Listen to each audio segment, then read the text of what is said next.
Hey guys, this video is brought to you by Autotempest.com, and if you've been a long-time viewer of this channel, you're probably familiar with what Autotempest does. It searches all the major online car sites at once and brings all that info into one place. Using Autotempest makes you feel like you've saved time and therefore money. And what you might not know, because you've probably heard of Autotempest a lot since then, is that The Smoking Tire was actually the very first YouTube channel that Autotempest ever sponsored back in 2017.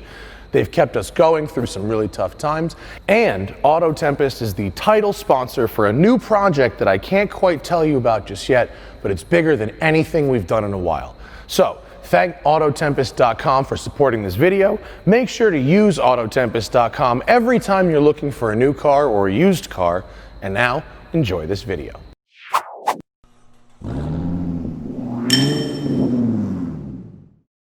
Good morning, everybody. Welcome to a very humid and sticky day in the canyons at the end of this heat wave.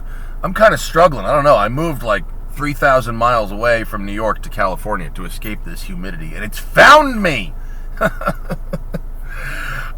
This is the 2021 Cadillac CT4-V.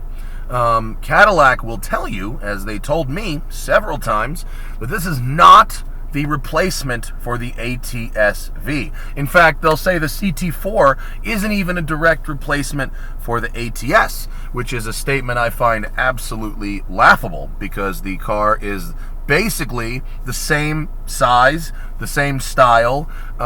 It's the CT4 is 2 inches longer, 1.5 inches narrower, and half an inch taller than the ATS-V, but it's the same wheelbase. And it's about the same weight. It's 3,631 pounds. The base price is $45,000 of this vehicle, and as tested is $52,000. If you're going CT4V, $52,000, man, that seems cheap for a lot of speed. Hang on, because this is where I tell you that, as it turns out, I should have done a little more research before saying yes to this car, because like a lot of you, I learned out in a weird roundabout way that V just doesn't mean V anymore. For, I don't know, 12, 14, 16 years now, the CTS-V, the ATS-V, the V means it's got the biggest, baddest engine, right? And say whatever you want about the rest of Cadillac, the Vs always went like a motherfucker, right? But this is the part where Cadillac torches their brand equity, because this is the V series, not the V, right? So CT4V has a 2.7 liter turbocharged inline 4-cylinder, okay? No 8, no twin turbo 6. It makes 325 horsepower and 380 pound-feet of torque, okay? It has a 10-speed automatic transmission. This is all fine, right? 325 horsepower for 3,600 pounds. Like, that's a decent middle road sedan. But it ain't a V. And although it's a V series, sort of like M Performance or S line, it doesn't say series anywhere on the car. There's just Vs. So this thing on the outside looks like it's the big heavy hammer V, but it's not. So that's what I mean. They have torched what V means. Now, if you want the really fast one, you're going to have to get the V Blackwing. Well, that sounds cool, because you heard about that crazy Blackwing engine they're doing, right? Wrong. They dropped the engine, but kept the Blackwing name.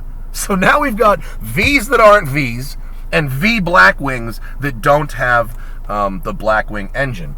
This, I told to the Cadillac rep's face, and I'll tell it to you, is such a bad naming cock-up. They have torched the equity so badly that you could almost exclusively want to blame Johan for it, because he is the destroyer of brands. Except this is post-Johan. What is going on? What world do I live in? Cadillac, get your head out of your asses. This is insane. Anyway, let's see if it's a good car. Forget that it has a terrible name. We put in drive, and we go up the hill.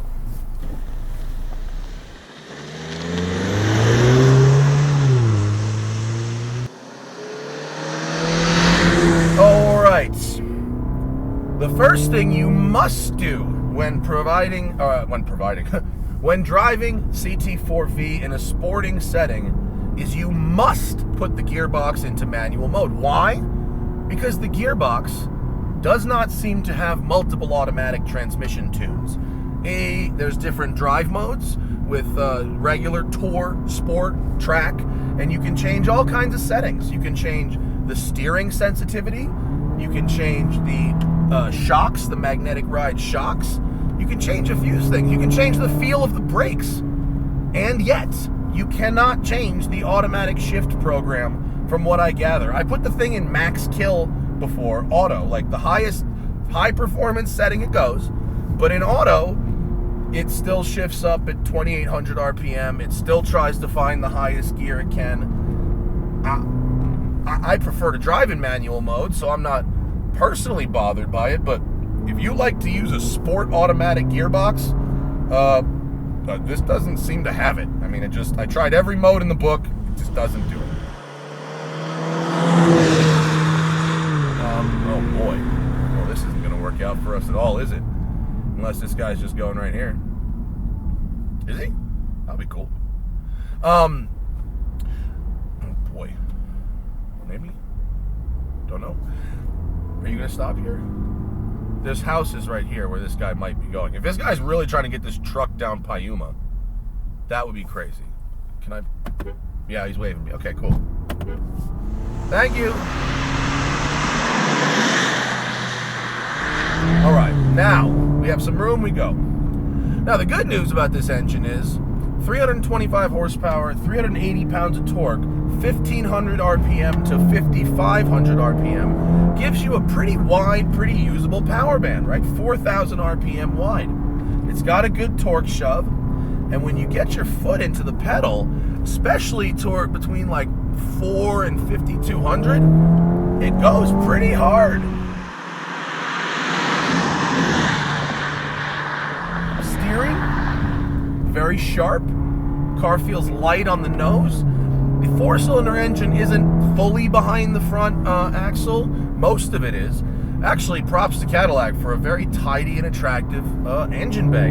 It looks like it'd be real easy to do a turbo swap in this thing, actually. The turbo's like just right there. Now, in manual mode, the upshifts, quite good. The downshifts, 6 out of 10. 5 out of 10. A little draggy. I'm in sport, track right now, excuse me. Little draggy, doesn't blip the gearbox, quite like I'd like.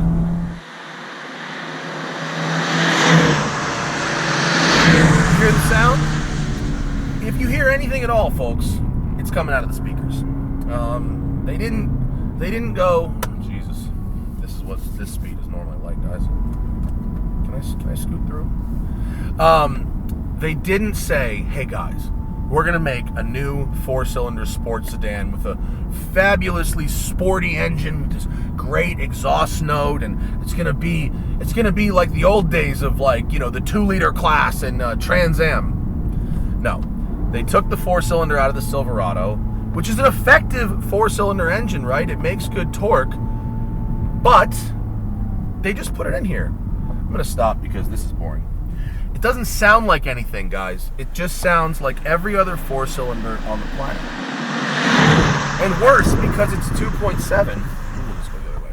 Because it's a 2.7 liter engine, a pretty good turning radius. I'll give them that.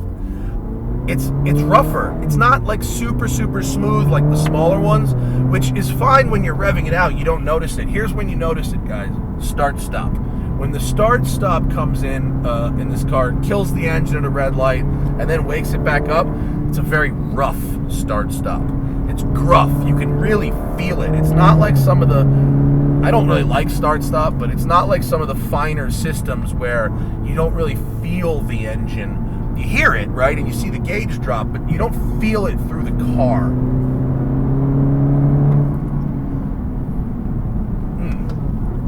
Typical Cadillac. The ride quality right here. I'm in V mode, which is I'm in track mode, which is the stiffest shock setting. Points for that. Suspension is very nice, not too sharp, not too harsh. Really good body control. Just had a massive hesitation there, even though I have full off on the traction control department, it seemed like it was not getting the power down or somehow limiting it. Speaking of getting the power down, there's a mechanical limited slip diff in the back. That's good. 18-inch wheels, summer tires, but run flats. So not the best summer tires, but you know, summer tires. But the engine is effective but thoroughly uninspiring. I mean, that was a problem I had with the ATS-V as well. The ATS-V, the proper V with 470 horsepower, it was very fast. But that V6 engine, it didn't sound very good. Thank you guys. Thank you guys. Just didn't sound very good. It didn't inspire me the way some of the German engines did. Same thing here. This thing runs the 13.2 quarter mile, which would have been very impressive a few years ago from the V8. Now, pretty impressive for a 4-cylinder.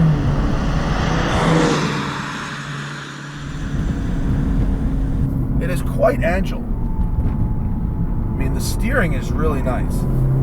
It actually is, and the brake feel is pretty good too. Tires are very squealy considering they're summer tires and this is a medium pace. She was walking on the inside of that corner. I would recommend walking on the outside of corners for good visibility. It really does work with the road camber well, though. I like that. The brakes. Okay, the brakes, the shocks, and the steering are the rock stars of this vehicle. So far, those are beyond reproach, as my late friend Carl Ruiz would say. Beyond reproach. The brakes are really good. They're nothing super special. I think they're 4-piston fronts, but they're iron. There we go. This is, as long as you don't have to change gears. That's good. When you leave it, just leave it in third.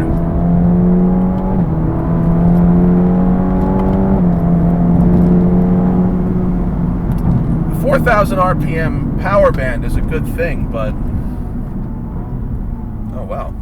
I was just talking about how nice the brakes were, and then right there, they got so hot so quickly that I felt the instance they stopped being as effective.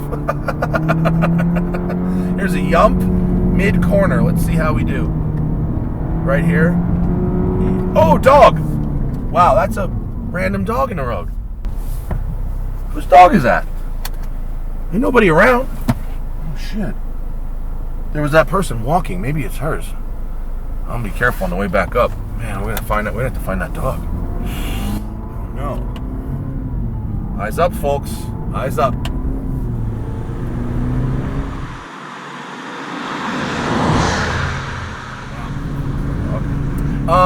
Also, let's give some other credit to Cadillac where it's due. I feel like I'm being mean to Cadillac, but I want to say some things they've actually done right. Number one, the gauge cluster. They fixed it. They got rid of the Pontiac font. They got rid of the terrible gauges. We now have 2 round gauges with an LCD screen in between, just like we like. Also, Q, gone! Yay! We've gone back, much more similar to a system they were using in the other GM product cars for the last few years. It's great. I literally have no complaints about it. It's responsive, the sound is decent, the Apple CarPlay works great. It's fine. I mean, we've gone from don't buy this car because Q is so bad to a system that just works.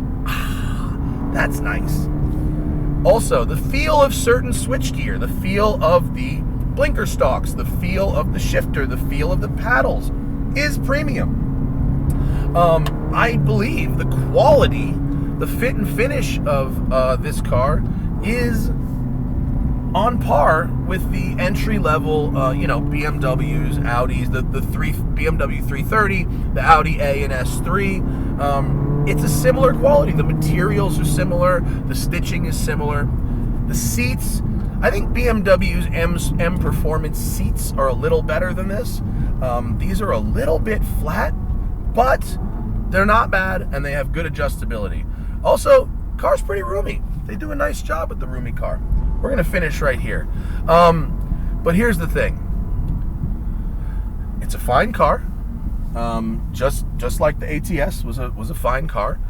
Certain things about it are fabulous. The handling is great. The suspension tuning with the mag ride is great. The steering is great. Other things really need work.